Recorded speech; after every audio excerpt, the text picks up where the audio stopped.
জুলাই শহীদদের স্মরণে blood grouping campaign উদ্বোধন করলেন দীপেন দাওয়ান।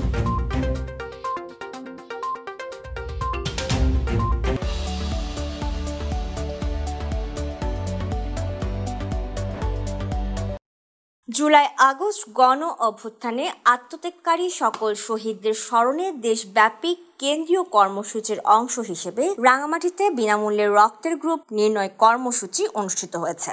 বৃহস্পতিবার সকাল 10টা থেকে বিকাল 3টা পর্যন্ত দলীয় কার্যালয়ে কলেজ ছাত্র দলের নেতাকর্মীরা রক্তের গ্রুপ নির্ণয় কর্মসূচি পরিচালনা করে।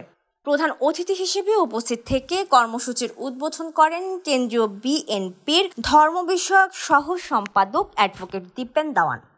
বিশেষ অতিথি ছিলেন সাবেক উপমন্ত্রী মনিস্বপন দেওয়ান, জেলা বিএনপি সাধারণ সম্পাদক অ্যাডভোকেট মামুনুর রশিদ মামুন, সাংগঠনিক সম্পাদক সাইফুল ইসলাম শাকিল ও শাশ্বত চাকমা রিঙ্কু, পৌর বিএনপির সভাপতি এস.এম. শফিউল আজম, সদর উপজেলা বিএনপি সাধারণ সম্পাদক রনেল দেওয়ান, কলেজ সভাপতি ওমর মোর্শেদ ও সাধারণ সম্পাদক শরীফুল ইসলাম শাকিলের সঞ্চালনায় বিএনপির অঙ্গ ও সহযোগী সংগঠনের নেতৃবৃন্দ উপস্থিত ছিলেন।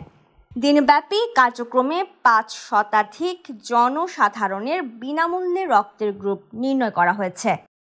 Desk report, CHT TV।